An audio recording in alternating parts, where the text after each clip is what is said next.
Hi friend, नमस्ते। कैसे आप लोग? आशा करती हूँ ठीक होंगे। आप लोग के सामने बहुत ही प्यारा माता रानी का गीत लेके आ गए हैं, चैत कुवार वाला गीत। माता रानी से मंगल कामना करेंगे कि जो जो लोग मेरा वीडियो देख रहे हैं, मेरे वीडियो को लाइक शेयर कमेंट कर रहे हैं, माता रानी उनकी मंगल कामना पूर्ण करे, उनकी इच्छाएं पूर्ण करे। तो चलिए शुरू करते हैं इस गीत को। कैसा नहीं से हो गया। उचेरे पहाड़वा प मैया डाललुआ सनवा हो कि कैसे आईना। उचेरे पहाड़वा पे डाललुआ सनवा हो कि कैसे आईना। कि मैया मोरी करे दर्शनवा हो कि कैसे आईना। कि मैया मोरी करे दर्शनवा हो कि कैसे आईना। कैसे के आई मैया तो हर दर्शनवा हो कि कैसे आईना। कि मैया मोरी करे दर्शनवा हो कि कैसे आईना। सोने के कलशवा भारी गंगा जल पनिया हो कि कैसे लाईना।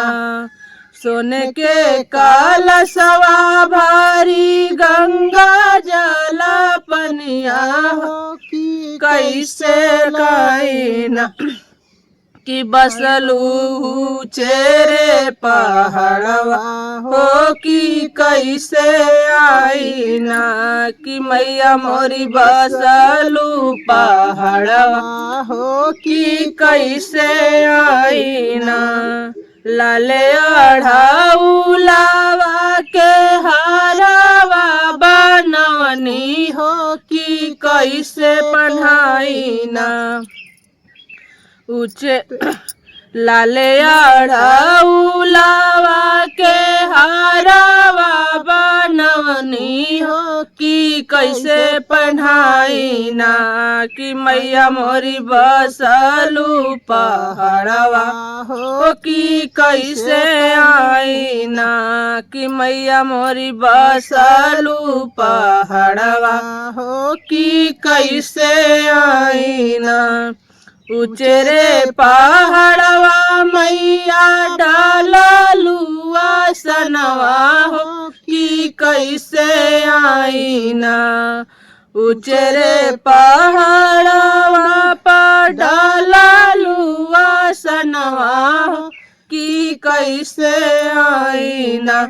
कि मैया मोर करे दर्शनवा हो कि कैसे आईना। कि मैया मोरी करे दर्शनवा हो कि कैसे आईना। सोने के थरियावा में हलुआ सोहरिया हो कि भोगवा लगाईना। सोने के थरियावा में हलुआ सोहरिया हो कि कैसे लगाईना। कि मैया मोरी बसलू पहाड़वा हो कि कैसे लगाईना। कि मैया मोरी बसलू पहाड़वा भोगवा कैसे लगाईना। उचेरे पहाड़वा मैया डाललुआ सनवा हो कि बस।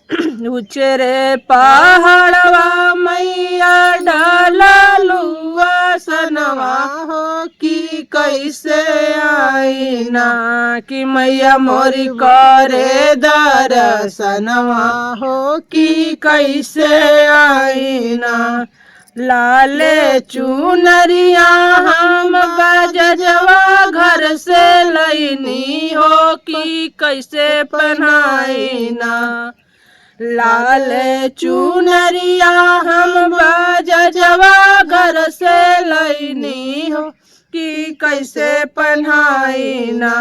कि मैया मोरी बसलू पहाड़वा हो कि कैसे पहनाई ना, कि मैया मोरी बसलू पहाड़वा हो कि कैसे पहनाई ना।